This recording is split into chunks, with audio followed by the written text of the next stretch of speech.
이 10월 달 맞이하면서 무슨 말씀들을 전할까?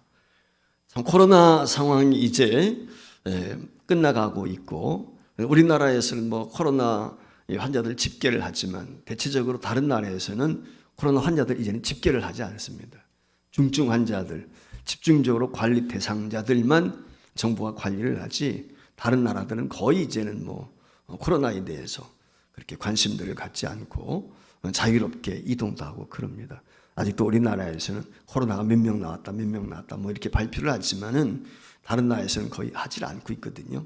이런 상황을 맞이하면서 이제는 예배도 회복되어지고 모든 것들이 일상으로 돌아가게 되는데, 그러면 회복은 어디서부터 시작이 될까라고 하는 생각을 갖게 되었고, 또 제 자신의 목회 사역을 돌아보면서 내가 무엇을 주님께 영광 올려드리고 여러분들과 나누는 것이 좋을까? 이 해도 이제 3개월밖에 남지 않았는데, 그래서 오늘 큰 대주제를 가지고 시리즈로 몇 번 말씀을 나누는 것이 좋겠다. 그것은 다른 것이 아니고 우리가 잊지 말고 기억해야 될 것이 무엇이 있을까? 그래서 대주제가 잊지 말고 기억할 것, 이렇게 제목을 정해졌어요. 그래서 잊지 말고 우리가 일상생활 속에서 기억해야 될 것이 무엇이 있을까라고 하다가 첫 번째, 은혜. 우리가 잊지 말자는 것입니다. 옛날 오래전 얘기인데 미국 보스턴에 스트로사라고 하는 젊은 청년이 살고 있었습니다. 근데 이 청년은 가난했지만 꿈이 있었습니다. 비전이 있었습니다. 단지 자본이 없었습니다. 그래서 누군가가 자기에게 도움을 줄 사람을 좀 찾았습니다. 근데 선뜻 누가 도움을 주겠다고 나서는 사람이 없었습니다. 그때 바턴이라고 하는 아주 부자가 있었는데, 이분이 기꺼이 이 스트로사라고 하는 젊은이에게 2,000불을 빌려주었습니다. 주변에 있는 사람들이 바톤이라고 하는 이 회장한테 얘기합니다. 아니, 돈 빌려줬다가 담보도 없고 누가 보증도 없는데 떼면 어떡하려고 그 돈을 줍니까? 옛날이니까 2,000불이면 적은 돈이 아니거든요. 그때 이 바톤이라고 하는 그 사람이 그렇게 이야기를 했다고 그래요. 그 사람의 꿈, 그 사람의 비전, 다른 것이 아니라 그 젊은이의 길을 꺾고 싶지 않은, 응원하고 싶은 마음에 기꺼이 내가 손해를 감수하더라도 2,000불을 빌려줘야 되겠다. 그래서 2,000불을 빌려준 거예요. 그리고 이 스트로사는 이 바톤으로부터 빌린 2,000불을 가지고 열심히 일을 했습니다. 장사를 했습니다. 그리고 얼마 지나지 않아서 진짜 빚을 갚았어요. 그리고 그로부터 한 10여 년이 지난 다음에 미국에 대공황이 왔습니다. 경제적인 위기에 빠지게 되었습니다. 큰 사업을 했던 이 바톤 씨도 회사가 어려움을 당해서 파산 직전에 있게 되었어요. 그 소식을 들은 이 스트로사 젊은이가 과거에 자신이 신세진 것을 기억하고 바톤 씨를 찾아가서 바톤 씨의 빚 중에 7만 5천 불이라는 빚을 대신 갚아주게 되었습니다. 그때 이 바톤 씨가 젊은 스트로사를 향해서 이야기합니다. 아니, 자네가 나한테 빌려갔던 2,000불은 이미 다 갚았는데 왜 내 빚을 갚아주는가? 라고 이야기하게 되었을 때 이 스트로사라고 하는 젊은이가 바톤 씨에게 이렇게 대답을 했다고 합니다. 빚진 돈 2,000불은 옛날에 갚았지만 회장님이 저에게 베풀으신 은혜는 평생 갚을 수 없습니다. 그때 2,000불로 장사를 해서 전 오늘날 이렇게 큰 부자가 되었습니다. 회장님을 돈으로 갚을 수 없는 신뢰를 저에게 주셨습니다. 회장님이 제게 베풀어 주신 은혜와 사랑은 영원히 갚을 수 없는 큰 빚입니다. 라고 이렇게 고백을 했다는 거예요. 저는 이 이야기, 이 글을 읽으면서 그런 생각을 들었어요. 인간이 살아가는 데 있어서 여러 가지 축이 있지 않습니까? 그런데 우리 인간을 떠받쳐주는 축이 무엇일까? 라고 생각하다가 맨 먼저 그것은 신뢰의 문제가 아닐까? 이런 생각을 갖게 되었습니다. 화면에 띄워주시면 좋겠어요. 여러분, 인간이 신뢰를 잃어버리면 어떻게 되겠어요?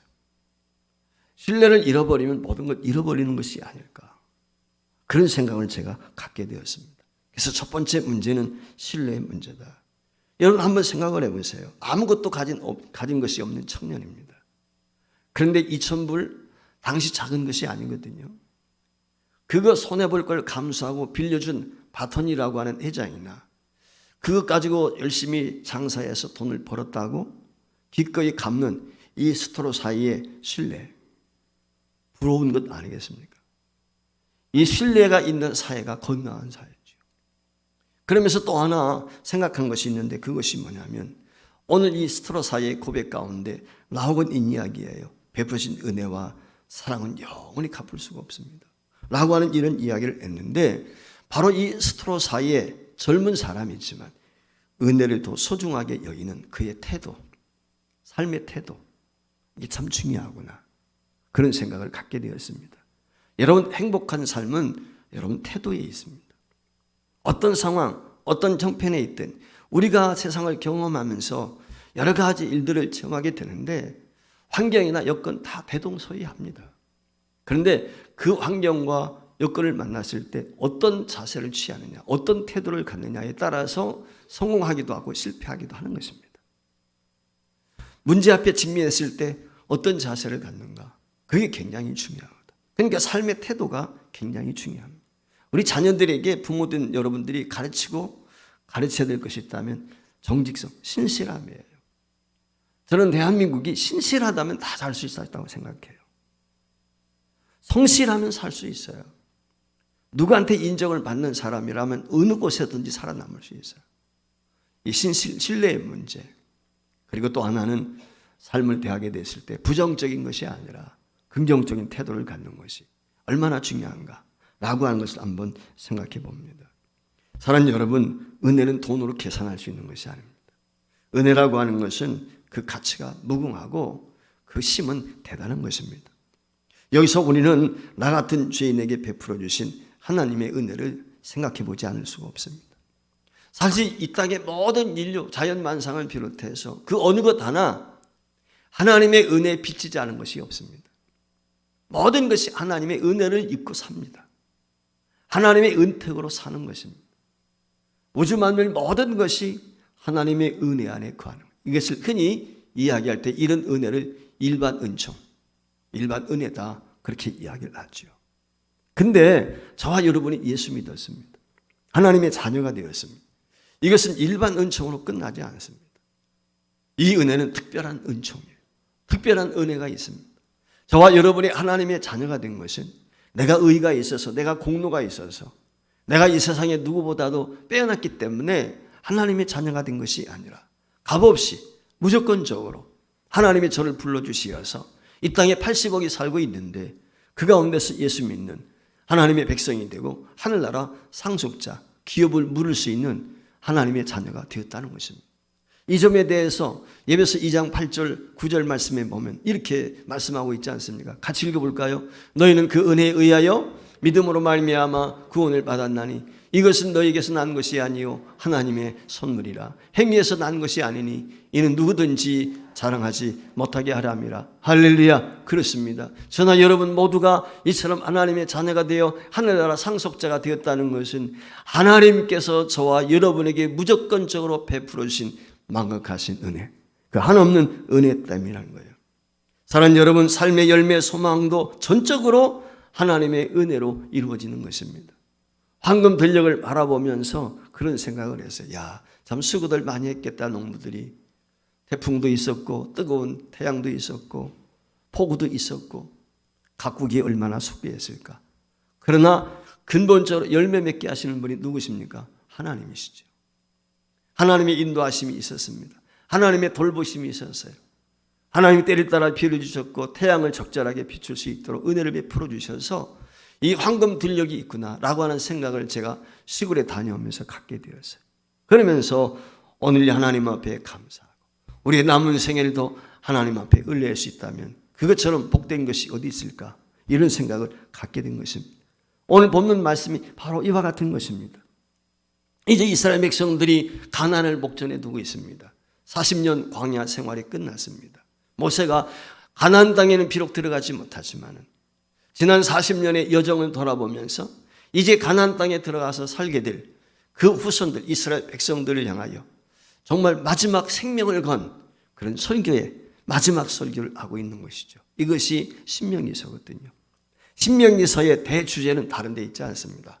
회고와 전망이라고 하는 것입니다. 과거 40년 동안 하나님이 어떻게 우리와 함께 하셨는가 라고 하는 것을 회고해 보는 것입니다. 너희들이 어떤 백성이었는지, 그럼에도 불구하고 하나님께서 오늘 이 자리까지 인도하신 은혜가 무엇인지 그걸 깨닫게 하시는 거예요. 그리고 나서 가나안 땅에 들어가서 너희가 어떻게 살아야 될지, 모세 입장에서 보면 이스라엘 백성들이 어떤 존재인지 너무나 잘 알고 있습니다. 이 모세의 아마 마음에는 염려와 짐이 있었을 거예요. 여호수아가 후계자가 되어서 이 어리석은 백성들, 완악한 백성들, 조금만 힘들면 원망하고 불평하는 백성들, 이 백성들을 이끌고 가나안 땅에 들어가야 된단 말이에요. 그러니 이 모세의 마음이 편치 않았을 거예요. 그 백성들을 향해서 오늘 여기 말씀합니다. 그 백성들을 향해서 모세가 주는 오늘 찬양인데 그 말씀이 무엇입니까? 그것은 너희는 은혜를 잊지 말라는 거예요. 하나님의 은혜를 기억하는 것입니다. 이게 제일 중요한 것입니다. 첫 번째가 무엇입니까? 하나님께서 이스라엘 민족을 이루게 하시고 자신들에게 기업을 주신 것에 대해서 기억하라. 가나안 땅을 그들에게 기업으로 주셨거든요. 그 땅을 지금 바라보고 있단 말이에요. 이스라엘 민족이 어떻게 하나님의 민족이 되었고 하나님의 백성이 되었는지, 선민이 되었는지 그걸 이야기하고 있는 것입니다. 오늘 여기 8절 9절 말씀에 보면 이렇게 이야기하고 있습니다. 같이 읽습니다. 지극히 높으신 자가 민족들에게 기업을 주실 때에, 인종을 나누실 때에 이스라엘 자손의 수요대로 백성들의 경계를 정하셨도다. 여호와의 분깃은 자기 백성이라, 야곱은 그가 택하신 기업이로다. 야곱은 이스라엘이죠. 이스라엘을 하나님이 택한 기업이다. 하나님이 모든 나라의 분깃을 정하실 때 그 많은 백성들 중에서 이스라엘을 자기 친백성, 하나님의 상속자, 기업을 삼으셨다는 거예요. 여러분, 이스라엘 민족이 어떤 민족입니까? 아브라함이 특별히 튀어났기 때문입니까? 그렇지 않습니다. 하나님을 알지 못했고 우상 숭배했던 아브라함을 하나님께서 하란 땅에서 불러서 그에게 가나안 목지에 대한 꿈을 갖게 하셨고 이스라엘 민족의 믿음의 조상이 되게 하셨다. 하나님의 은혜라는 것입니다. 신실하신 하나님께서 이스라엘 민족을 세우시고 오늘까지 이끄셨다는 거예요. 그 아브라함 한 사람에 시작된 이스라엘 민족이 출애굽할 때는 200만이 넘는 수많은 민족들이 되어서 출애굽할 수 있는 은혜를 입었다는 것이죠. 그걸 지금 이야기하고 있는 것입니다. 이스라엘 민족이 오늘과 같은 큰 민족을 이룰 수 있었던 것은 우연히 된 것이 아니다. 하나님의 전적인 은혜 때문이다. 하나님이 너희들을 백성 삼으셨고 하나님의 민족이 선민이 되게 하셨기 때문이다. 너희들이 잘나서가 아니라 하나님의 특별한 은혜 가운데 오늘 저와 여러분이 그리스도인이 된 것이 하나님의 은혜 때문인 줄 믿습니다. 이 땅의 수많은 사람들 가운데서 오늘 하나님의 나라의 상속자 성도가 된 것은 다른 데 있지 않습니다. 바로 하나님의 전적인 은혜, 값없이 주시는 그 은혜 때문에 오늘 믿음의 사람이 되었고 하나님의 자녀가 된 줄 믿습니다. 할렐루야. 이 은혜 잊지 말라는 거예요. 두 번째, 무엇을 기억해야 되는 것입니까? 그것은 지난 40년 광야길을 걷게 됐을 때 어떻게 하나님이 너희들을 지키시고 어떻게 너희들을 돌아보셨고 어떻게 인도하셨는지 이것을 잊지 말라. 하나님의 돌보심, 하나님께서 그들을 먹이시고 입히시고 양육하신 그것 잊지 말아라. 빈손으로 나왔거든요. 여러분들 아시는 것처럼 애굽에서 탈출할 때 어떤 모습이었겠습니까? 근데 40년 광야길을 가는 동안에 그들은 굶지 않았습니다. 그들의 입은 옷이 낡아지지 않았어요. 그들의 신발이 헤어진 적이 없습니다. 하나님의 때를 따라 돕는 은혜 가운데 그들을 돌보셨다는. 어떻게 돌보셨습니까? 오늘 10절로 11절 2절은 이렇게 이야기합니다. 같이 읽습니다. 여호와께서 그를 황무지에서 짐승이 부르짖는 광야에서 만나시고 호위하시며 보호하시며 자기의 눈동자같이 지키셨도다. 마치 독수리가 자기의 보금자를 어지럽게 하며 자기의 새끼 위에 너풀거리며 그의 날개를 펴서 새끼를 받으며 그의 날개 위에 그것을 엎는 것 같이 여호와께서 홀로 그를 인도하셨고 그와 함께한 다른 신이 없었도다. 할렐루야. 하나님이 보호하시고 하나님이 지키시고 먹이시고 입히시고 모든 것을 함께 하셨다는, 이것이 지난 40년 동안, 아니 지금까지 하나님께서 이스라엘 민족을 이 자리까지 이끌어졌다. 그걸 지금 이야기하고 있습니다.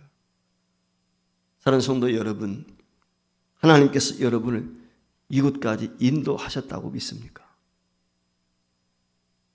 여러분은 하나님께서 저와 여러분의 삶을 돌아보면서 하나님의 이끄심, 인도하심이 있어서 오늘 내가 있구나 라고 하는 생각을 얼마나 갖고 계십니까?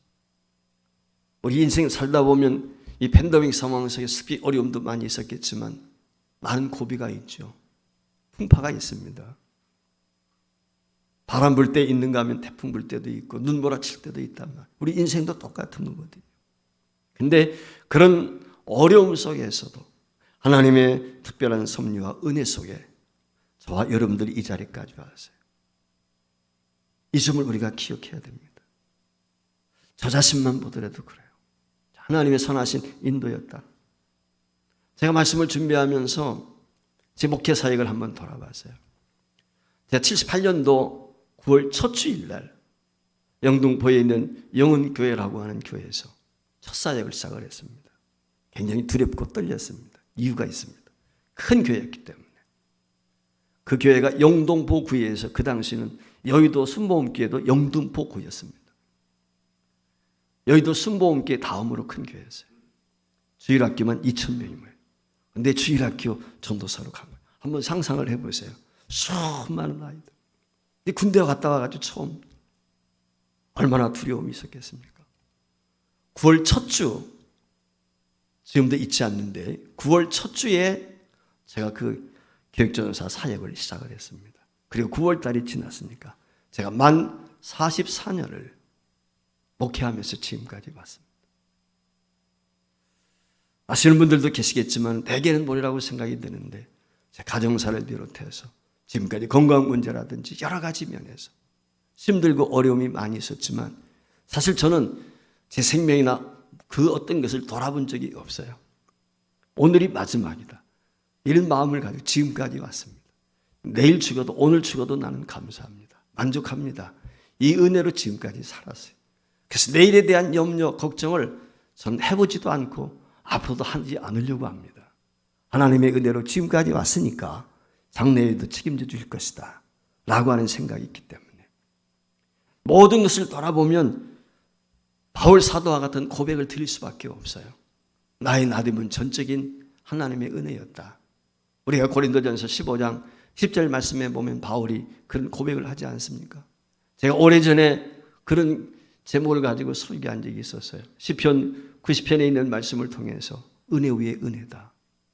지나고 보니까 모든 것이 은혜인데 그 위에 또 은혜를 하나님께서 덧입혀 주시는 거예요. 은혜에 감사하게 되면 또 은혜를 주시는 거예요. 이게 하나님의 축복인 줄 믿습니다. 사랑하는 성도 여러분, 다윗도 자기 자신에 대해서 생각을 했습니다. 고백을 합니다. 무엇이라고 고백합니까? 시편 22편 6절 말씀에 보면 다윗 자신에 대해서 이렇게 고백을 해요. 나는 본래요 사람이 아니라 사람의 비방거리요 백성의 조롱거리입니다. 여러분 한번 상상을 해보세요. 저 베들레헴 촌뜨기 시골의 목동에 불과했단 말이죠. 8째 형제 중에서 말째 보잘것없는 그 다윗이 대이스라엘 왕이 됩니다. 성군이 됩니다. 하나님의 사람이 됩니다. 이스라엘 백성들로부터 가장 존경받는 왕이 되었단 말이죠. 여러분 다윗이 잘나서입니까? 아니지요. 창세기 사도행전 13장에 보면 22절 23절 말씀에 무엇이라고 이야기합니까? 하나님께서 내게 이새의 아들 다윗을 만나니 내 마음에 든다는 거예요. 하나님 마음에 합했다는 거예요. 비록 부족한 시골 촌뜨기였지만 그가 하나님 중심으로 은혜 중심으로 살게 되었을 때 하나님은 그를 높이셔서 이스라엘 왕이 되게 하신 것입니다. 여러분 오늘 이스라엘 백성들이 40년 광야 생활 동안 하나님께서 자기들 어떻게 이끌고 인도하셨는지 후손들에게 기억하기를 원했습니다. 하나님께서 이스라엘 백성들로 하여금 이 후손들이 어떻게 오늘 이 자리까지 오게 되었는지 자자손손 영원히 너희들로 하여금 기억할 수 있도록 내가 하나의 기념물을 만들어 주겠다.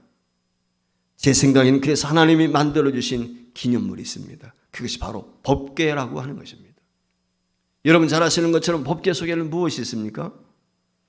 이스라엘 백성들이 우상 숭배했던 그 불순종, 그것을 상징하는 모세가 그 시내산에 올라왔다가 하나님으로부터 받았던 십계명 깨어진 돌판이 있습니다. 이스라엘 백성들이 40년 광야 동안 가는 동안에 굶지 않고 먹고 마실 수 있었던 만나 항아리가 담겨 있습니다. 그리고 아론의 쌍난 지팡이, 하나님의 권위를 상징하는 이 쌍난 지팡이다. 이걸 법궤 안에 담은 거예요.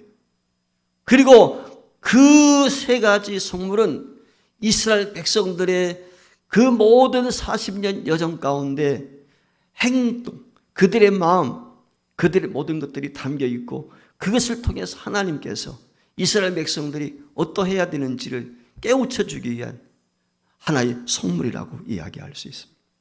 달리 말하면 이 모든 것들은 무엇입니까? 이스라엘 백성들이 성물, 기억해야 될 영원한 성물인 것입니다. 여러분 잘 아시는 것처럼 모세의 뒤를 이어서 가나안 땅으로 이스라엘 백성들을 인도한 사람이 여호수아 아닙니까? 여호수아와 더불어서 이스라엘 백성들이 가나안 동편에 진을 쳤습니다.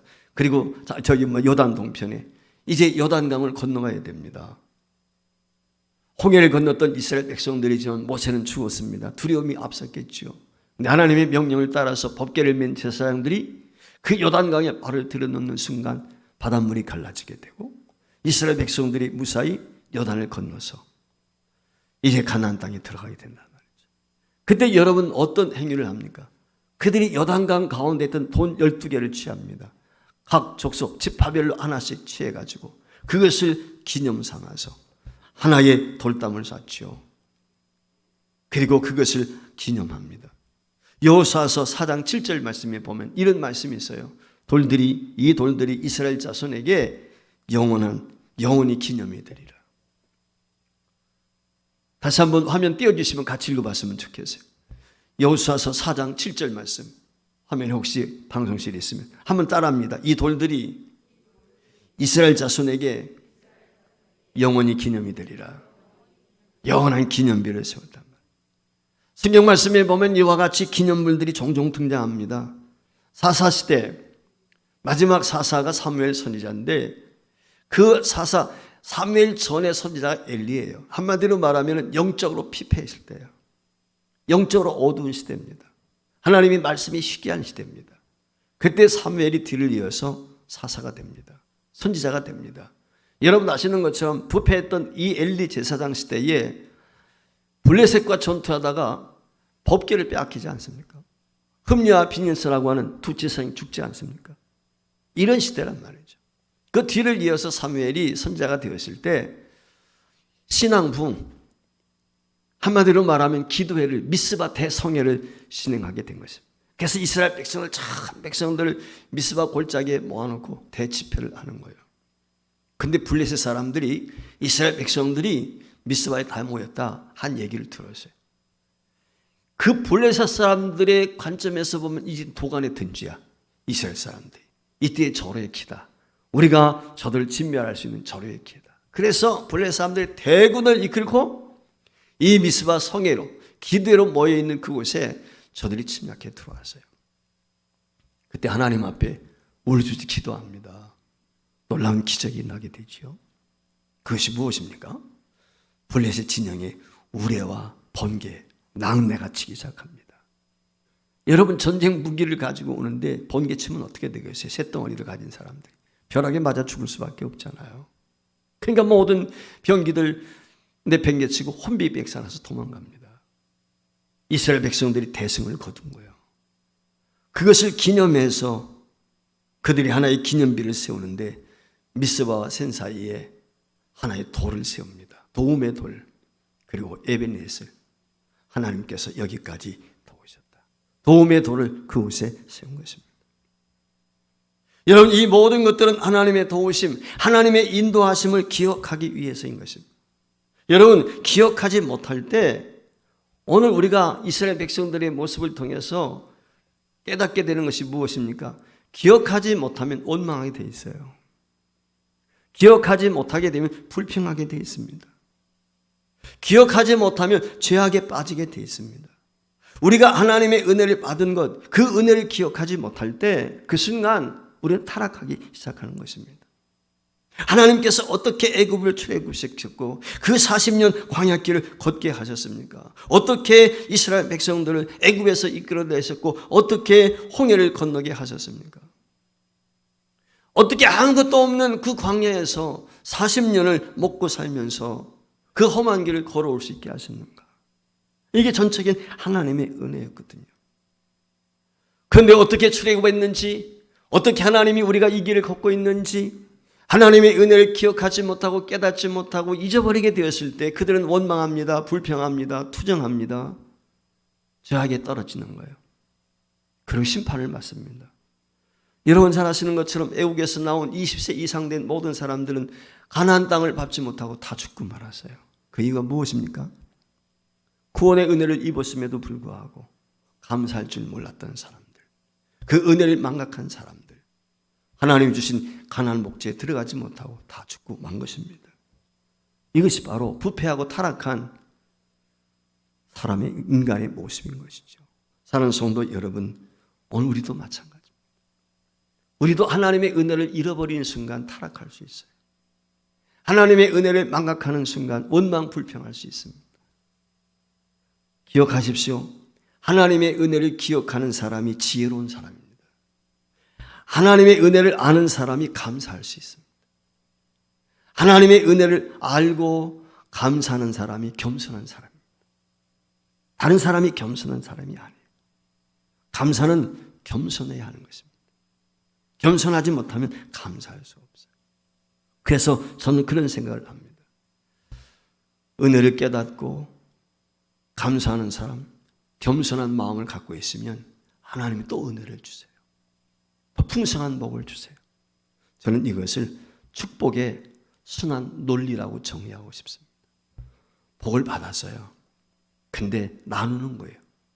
감사하는 거예요. 그럼 더 위에 더 물어주. 우리 주님께서도 그랬잖아요. 주라, 그러면 내가 흔들어 두르고 차고 넘치도록 부어주시게. 이게 성경이 우리에게 말씀하고 있는 거거든요. 이스라엘 백성들에게 이런 복이 있기를 원했던 것입니다. 저도 여러분에게 이런 복이 임하기를 주의 이름으로 축복합니다. 여러분 잠언 3장 24절을 보십시오. 무엇이라고 우리에게 경고합니까? 거만한 자를 비웃으시며 겸손한 자의 은혜를 베푸시는 분, 그분이 하나님이시랍니다. 이 사실을 알았던 야고보 장로도 야고보서 4장 6절에서 무엇이라고 우리에게 경계하고 있습니까? 하나님이 교만한 자를 물리치시고 겸손한 자에게 은혜를 주신다고 했습니다. 하나님께서 이처럼 겸손한 자에게 은혜와 놀라운 축복을 더하시기를 기뻐하십니다. 오늘 우리 서부제일교회 모든 성도들이 겸비한 마음, 그 겸비한 마음은 하나님의 은혜를 깨닫고 감사하는 것에서 나오는 것입니다. 이 마음의 소유자가 되어서 하나님 주신 놀라운 분복을 경험할 수 있기를 주의 이름으로 축복합니다. 어느 부부가 있었습니다. 중년 부부인데 그냥 늘 다투는 것입니다. 다툼의 소리가 끊지를 않아요. 그래서 가정에 들어가면 매년 달그락 소리는 소리가 납니다. 기쁨이 없습니다. 행복이 없습니다. 신앙생활을 하는데도 즐겁지가 못한 거예요.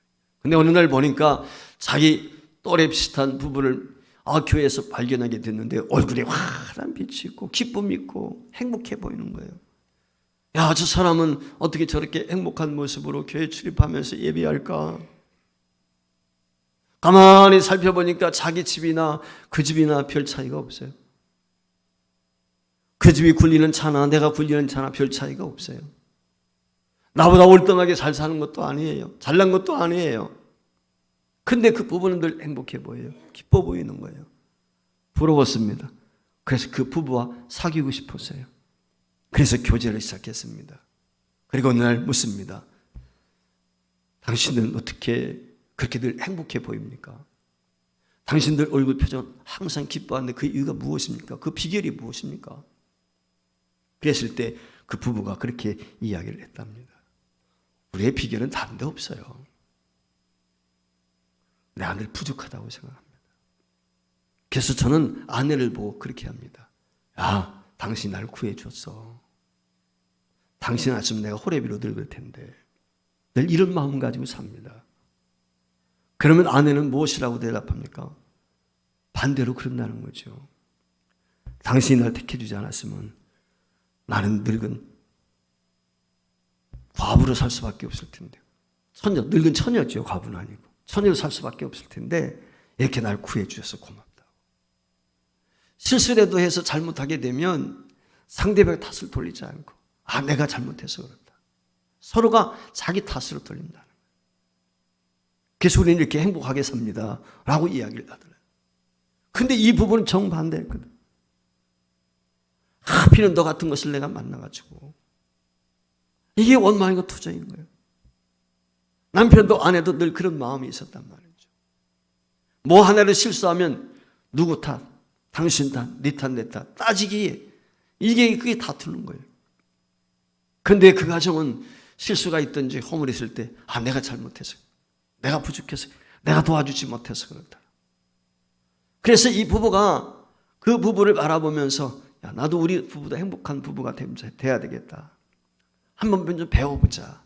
그 부부를 닮기로 결심을 했습니다. 그리고 열심히 그 부부를 교제를 하면서 하나하나 배워가기 시작을 했고 어느 순간 자신들도 그 부부를 닮고 그들처럼 행하게 되었다는 거예요.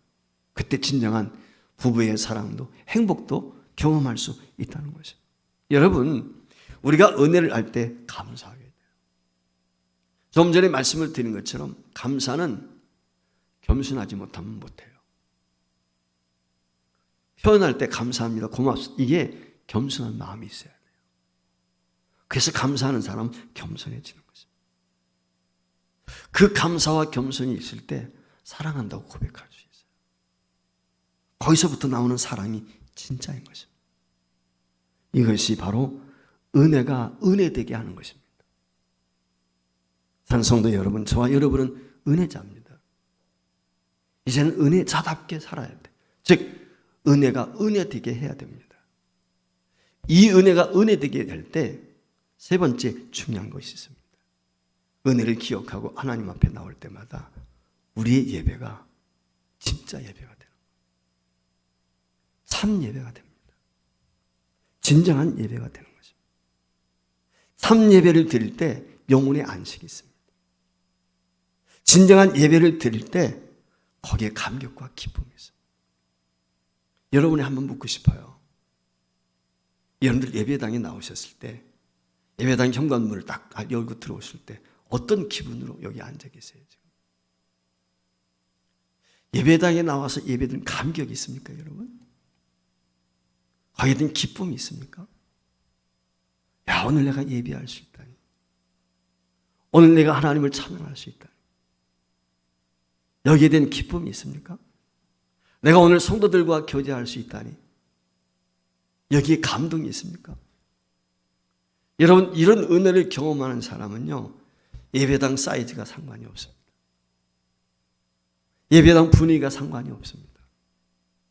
시설이 좋으냐 나쁘냐 상관이 없어요. 찬양대 오케스트라 있느냐 없느냐 상관이 없어요. 하나님이 임재하는 것을 경험하게 될 때 거기에 치유가 있고 거기에 회복이 있고 거기에 놀라운 능력이 있습니다. 거기에 권능이 있습니다. 저와 여러분이 이 본당 예배당의 문을 열고 들어올 때 감사의 문, 은혜의 문, 축복의 문이다. 이런 마음으로 여러분들이 오늘 이 자리에 나오게 될 때 그때 여러분은 예배가 다를 것입니다. 과거 예배는 전혀 다른 살아있는 예배, 하나님이 기뻐하시는 예배, 신령과 진정으로 드릴 수 있는 영적인 예배가 됩니다. 거기에 하나님의 임재가 있습니다. 거기에 하나님의 치유가 있습니다. 거기에 하나님의 하늘 문을 여시는 축복의 문이 열리는 놀라운 은총이 있습니다. 여러분들 이런 은혜를 경험하고 싶지 않습니까? 어떻게 이런 은혜를 경험할 수 있습니까? 그것은 바로 내가 받은 하나님의 은혜를 기억하는 것. 여러분 오늘 본문 7절 말씀을 기억하십시오. 무엇이라고 우리에게 말씀합니까? 옛날을 기억하라. 옛날을 기억하라.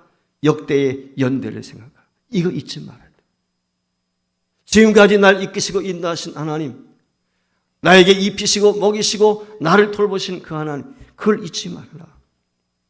독수리 날개로 나를 품으시고 인도하신 그 하나님, 푸르조장 맑은 시내 물가로 목자장이 되셔서 날 이끌어주신 그 하나님, 나를 지키시되 졸지도 주무시지 않고 내 출입을 지키시는 그 하나님 때문에 코로나 상황에도 살아남았습니다.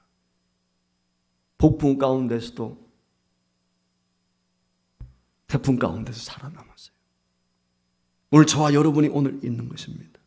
여러분, 이 점을 잊지 마십시오. 내가 비록 병들었어도, 내가 가신 것이 많지 않아도 이 하나님의 진리와 은혜를 깨닫게 될 때, 계산으로 따질 수 없는 이 하나님의 은혜, 무수한 하나님의 은혜를 경험하게 될 때 저와 여러분에게 하나님께서 쏟아부어 주시는 놀라운 은총을 경험할 줄 믿습니다.